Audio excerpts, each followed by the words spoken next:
ایک دن چند طلبہ نے اپنے استاد سے کہا، سر آج آپ ہمارے ساتھ کرکٹ کھیلیں۔ استاد نے کہا، ضرور، مجھے تو کرکٹ کا بہت شوق ہے۔ کھیل شروع ہوا تو دیگر کلاسوں کے طلبہ بھی میچ دیکھنے میدان میں آ گئے۔ سب کی توجہ استاد پر تھی۔ 5 گیندوں پر استاد محترم نے صرف 2 رن بنائے اور چھٹی گیند پر کلین بولڈ ہو گئے۔ طلبہ نے شور مچا کر بھرپور خوشی کا اظہار کیا۔ دوسرے دن کلاس میں استاد نے پوچھا، کون کون چاہتا تھا کہ میں اس کی گیند پر آؤٹ ہو جاؤں؟ سب بالرز نے ہاتھ کھڑے کر دیے۔ وہ ہنس دیے اور پوچھا، یہ بتاؤ میں کرکٹر کیسا ہوں؟ سب نے یک زباں ہو کر کہا، بہت برے۔ پوچھا، اچھا میں استاد کیسا ہوں؟ جواب ملا، بہت اچھے۔ استاد نے ہنستے ہوئے کہا، صرف آپ نہیں، دنیا بھر میں پھیلے ہوئے میرے ہزارہا طلبہ، جن میں کئی میرے نظریاتی مخالف ہیں، سب کہتے ہیں کہ میں ایک اچھا استاد ہوں۔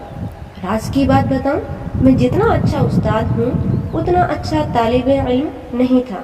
مجھے ہمیشہ سبق یاد کرنے میں دشواری کا سامنا کرنا پڑتا تھا اور بات سمجھنے میں وقت لگتا تھا، لیکن کیا آپ بتا سکتے ہیں اس کے باوجود مجھے اچھا استاد کیوں مانا جاتا ہے؟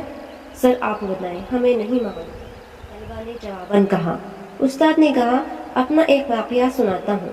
مجھے اچھی طرح یاد ہے، ایک دن میں اپنے ٹیچر کے گھر دعوت کی تیاری میں ان کی مدد کر رہا تھا۔ فریج سے برف نکالی جسے توڑنے کے لیے کمرے میں کوئی چیز نہیں تھی۔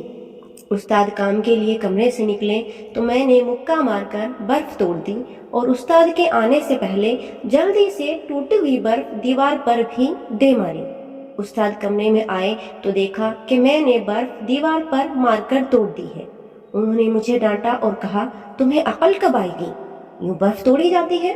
میں نے ان کی ڈانٹ خاموشی سے سنی۔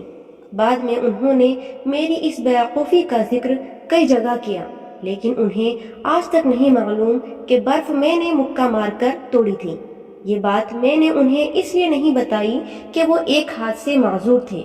ان کی غیر موجودگی میں نے جوانی کے جوش میں مکہ مار کر برف توڑ دی، لیکن جب ان کی معذوری کا خیال آیا تو سوچا کہ کہیں میرے طاقت کے مظاہرے سے انہیں احساس کمتری نہ ہو، اس لیے میں نے برف دیوار پر مارنے کی احمقانہ حرکت کی اور کئی سال تک ان کی ڈانٹ سنتا رہا۔ ایک آپ لوگ ہیں، ایک دوسرے کو چیخ چیخ کر ہدایت دے رہے تھے کہ سر کو آؤٹ کرو۔ یاد رکھو، جیتنا سب کچھ نہیں ہوتا، کبھی ہارنے سے بھی زندگی میں جیت کے راستے کھلتے ہیں۔